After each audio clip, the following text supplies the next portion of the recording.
എലിയെ എങ്ങനെ തുരത്താം, അതേപോലെ തന്നെ പല്ലി, പാറ്റ അതിനെയൊക്കെ എങ്ങനെ തുരത്താം എന്നുള്ള നല്ല അടിപൊളി ടിപ്പാണ് കാണിക്കുന്നത്. അപ്പോൾ അതിനായിട്ട് നമുക്ക് കിച്ചണിൽ ഉപയോഗമില്ലാത്ത ഇതേപോലത്തെ ഒരു ടിന്ന് എന്തെങ്കിലും എടുക്കുക. അതിനകത്തോട്ട് നമുക്ക് കുറച്ച് ഗോതമ്പ് പൊടി ഇട്ട് കൊടുക്കുക. അപ്പോൾ ഗോതമ്പ് പൊടി ആകുമ്പോൾ നല്ലൊരു മണമാണ്. അപ്പോൾ അതിനകത്തോട്ട് നമുക്ക് മെയിനായിട്ട് വേണ്ടത് ഹാർപ്പിക്കാണ്. അപ്പോൾ ഹാർപ്പിക്ക് അതിനകത്ത് ഒഴിച്ചു കൊടുക്കുക. അപ്പം ഇത് ഒഴിക്കുന്നത് കൊണ്ടുള്ള ഗുണമെന്ന് വെച്ചാൽ എലി അത് കഴിച്ചാൽ തന്നെയും അതിൻ്റെ വയറ് കംപ്ലൈൻ്റ് ആവും.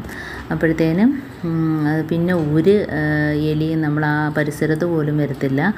അപ്പോൾ ഇത് നമുക്ക് ഹാർപ്പിക്ക് ഒഴിച്ചിട്ട് കുറച്ച് വെള്ളവും കൂടെ ഒഴിച്ചിട്ട് ഒന്ന് കുഴച്ചെടുക്കാം. അപ്പോൾ ഇതേപോലെ നമുക്ക് നമ്മൾ കിച്ചണിൽ ഉപയോഗിക്കാത്ത സ്പൂണോ എന്തെങ്കിലും വെച്ചിട്ട് ഇതേപോലെ ഒന്ന് കുഴച്ചെടുക്കുക. അപ്പോൾ ചപ്പാത്തിയുടെയൊക്കെ ഉരുളകളാക്കി എടുക്കുന്ന ആ രീതിയിലാക്കി എടുക്കുക. അപ്പോൾ നമുക്ക് എവിടെയൊക്കെയാണോ എലി ശല്യം, അതേപോലെ പെരിച്ചാഴി, പൊത്ത്, അപ്പോൾ അങ്ങനെയുള്ള ഭാഗത്തെല്ലാം നമുക്ക് ഓരോ ഉരുളകൾ ഇട്ട് കൊടുക്കുകയും ചെയ്യാം. അപ്പോൾ ഇതേപോലെ കളയുന്ന സ്പൂണാണ് ഞാൻ എടുത്തിരിക്കുന്നത്. അപ്പോൾ അതിനകത്തിട്ട് നല്ലോണം ഒന്ന് കുഴച്ചെടുത്തിട്ടുണ്ട്. ഇനി നമുക്ക് ഓരോ ഉരുളകളാക്കി മാറ്റാം. അപ്പം അതേപോലെ തന്നെ ഇത് പല്ലി, അകത്ത് എലിയൊക്കെ ഉണ്ടെങ്കിൽ ഇതേപോലെ ഓരോ ഉരുളകൾ ആക്കി വെച്ച് കൊടുക്കുക. അപ്പോൾ അത് കഴിച്ചിട്ട് പോയാൽ അതിൻ്റെ വയറ് കംപ്ലൈൻ്റ് ആകും. പിന്നെ ആ ഭാഗത്തോട്ടെ ഒരൊറ്റ എലി പോലും വരത്തില്ല. അതേപോലെ തന്നെ പല്ലിയാണേലും പാറ്റയാണേലും എല്ലാം ഇത് കഴിച്ചിട്ട് പോകും. അപ്പോൾ ഈ ഗോതമ്പിൻ്റെ മണമാകുമ്പോഴത്തേന് നല്ലൊരു മണമാണ്.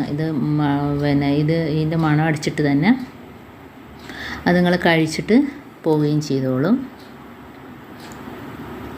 അപ്പോൾ ഇതേപോലെ നമുക്ക് ഓരോ ഉരുളകളാക്കി എടുക്കാം. അപ്പം മുറ്റത്തൊക്കെ ആണെങ്കിലും പെരിച്ചാഴിയൊക്കെ വരുന്നത് രാത്രിയായിരിക്കും കൂടുതലും. അപ്പോൾ നമ്മൾ ആ പരിസരത്തൊന്നും വെള്ളം വെച്ചേക്കരുത്. കാരണം ഇത് കഴിച്ചിട്ട് അത് വെള്ളം കുടിച്ചു കഴിഞ്ഞാൽ അതിൻ്റെ ആ പവർ അങ്ങ് നഷ്ടപ്പെടുകയും ചെയ്യും. അപ്പം എലി പിറ്റേന്നും അതേപോലെ തന്നെ വരാനും സാധ്യതയുണ്ട്. അപ്പം നമ്മൾ ചെടികൾ അതേപോലെ തന്നെ എന്തെങ്കിലുമൊക്കെ കൃഷി സ്ഥലങ്ങളിലൊക്കെ എന്തെങ്കിലുമൊക്കെ വെക്കുന്ന സ്ഥലത്തൊക്കെ ഇതേപോലെ ഓരോ ഉരുളകൾ ആക്കി വെച്ച് കൊടുക്കുക. കാരണം കൃഷിയൊക്കെ നശിപ്പിച്ചിടും പെരിച്ചാഴിയൊക്കെ ഉണ്ടെങ്കിൽ. ഇതേപോലെ തന്നെ നമ്മുടെ വീടിനകത്ത് എലി, പല്ലി, പാറ്റയൊക്കെ ഉണ്ടെങ്കിൽ തന്നെയും ഇതേപോലെ ഓരോ ഉരുളകൾ വെച്ച് കൊടുക്കുക. അതേപോലെ നമ്മുടെ പെരിച്ചാഴി വരുന്ന പൊത്ത് ആ ഭാഗത്തെല്ലാം ഇതേപോലെ നമുക്കതിനകത്തോട്ട് ഇട്ട് കൊടുക്കുക. അപ്പോൾ രാത്രിയാണ് നമ്മളിങ്ങനെ ചെയ്യേണ്ടത്. അപ്പോൾ വീട്ടിനകത്ത് കോഴിയൊക്കെ ഉണ്ടെങ്കിൽ രാവിലെ തുറന്നു വിടുന്നതിന് മുമ്പായിട്ട് ഇതുണ്ടെങ്കിൽ എടുത്ത് മാറ്റിയേക്കണം.